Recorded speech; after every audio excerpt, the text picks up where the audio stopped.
Saludos a nuestras mentes curiosas. Hoy en esta tercera y última entrega sobre el rapto, exploraremos la intrigante conexión entre dracma y el final de la tierra y el versículo en el libro del Apocalipsis 12:7. Acompáñanos en este viaje literario único que revelará sorprendentes conexiones. Pero antes recuerda darle like o me gusta y suscribirte haciendo clic aquí en la campanita y descubre el fascinante mundo que aguarda. Como siempre, del lado bíblico, cito: después de una gran batalla en el cielo, Miguel y sus ángeles luchaban contra el dragón. Luchaban el dragón y sus ángeles, pero no prevalecieron, ni se halló ya lugar para ellos en el cielo. Hoy comenzamos este viaje en los cielos, donde el arcángel Miguel encabeza una guerra celestial contra el dragón y sus secuaces.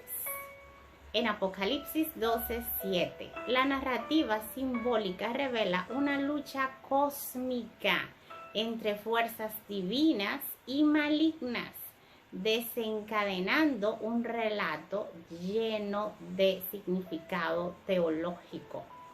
Y del otro lado, en dracma y el final de la tierra, tenemos un recuento de este comienzo visto desde la ciencia ficción.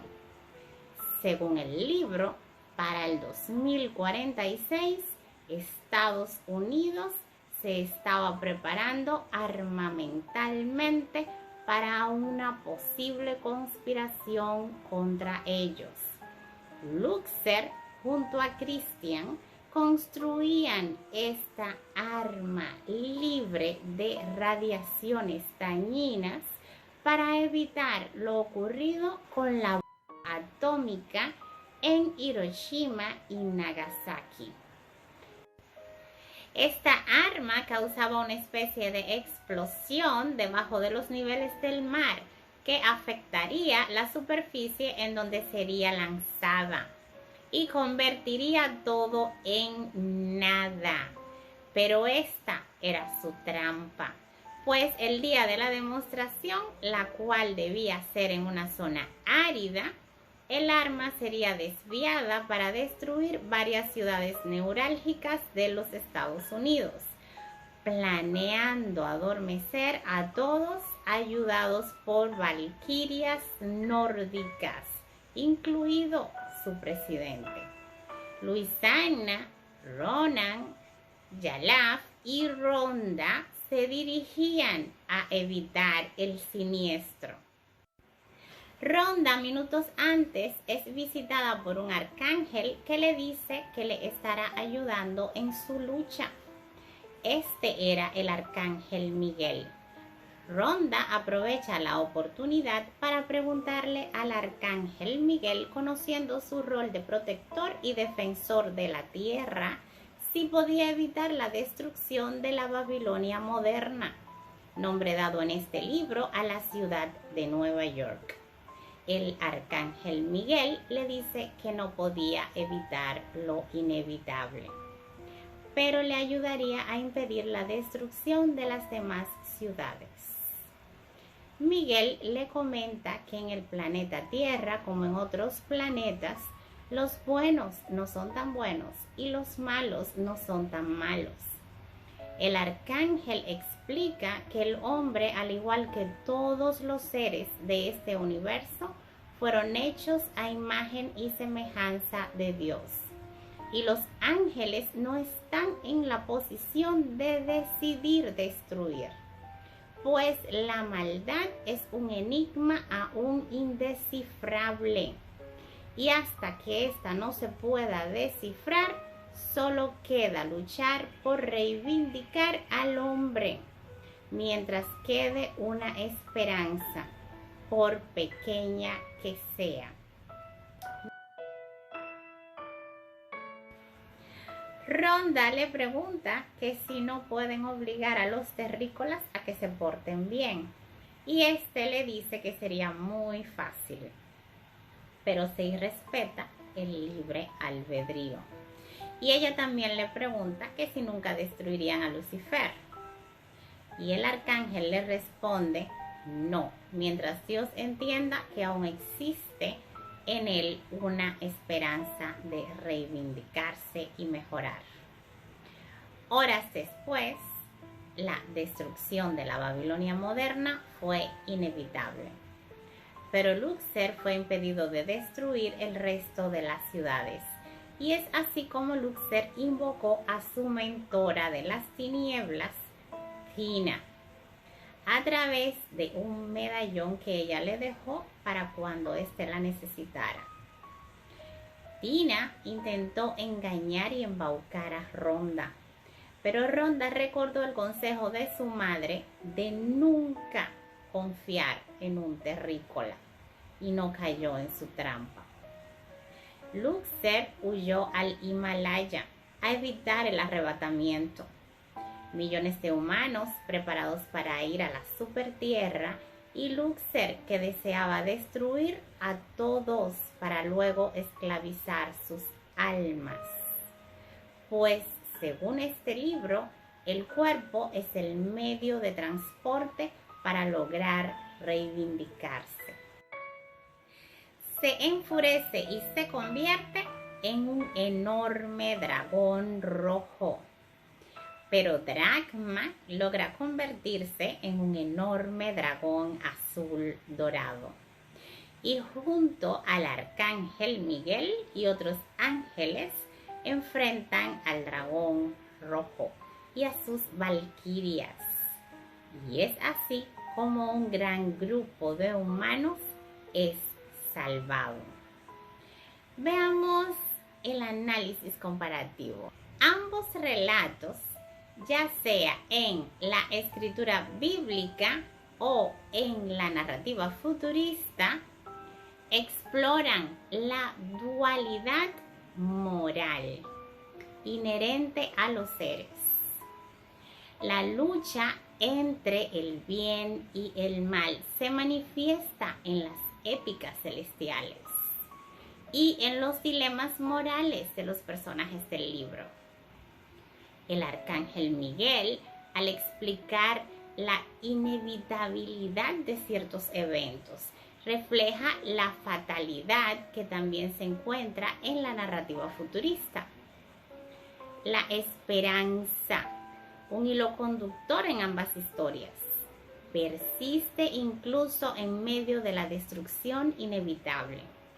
La búsqueda de redención y mejora, resaltada por el arcángel Miguel y personificada en Luxer en el libro, ofrece una visión profunda de la naturaleza humana y su constante lucha por encontrar la luz en la oscuridad.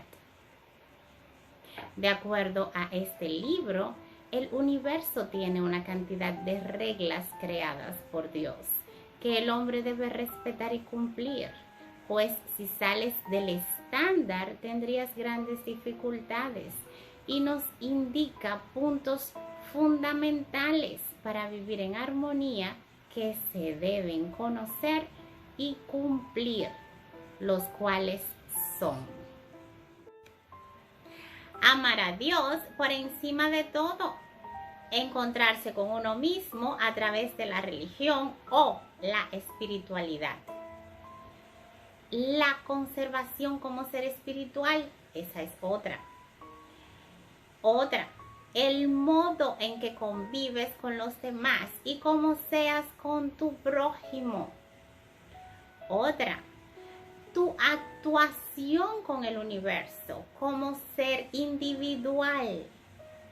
Otra, mantenerte siempre en plena conciencia.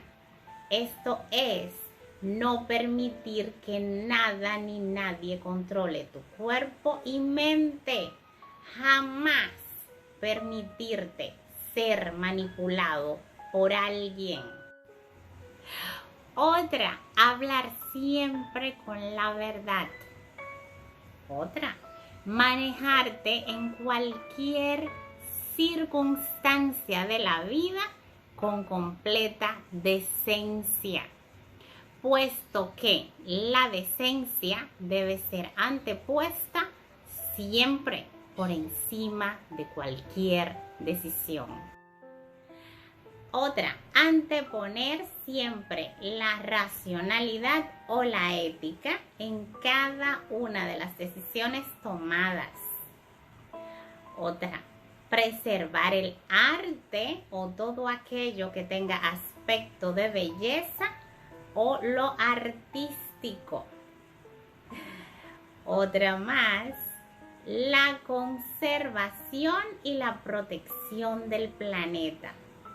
Esto trata de la preservación de todas las especies vivas e incluye no dañar a tu propia especie. Otra más, la procreación y la familia. Otra, cuidar y proteger tu cuerpo como si fuese un templo sagrado.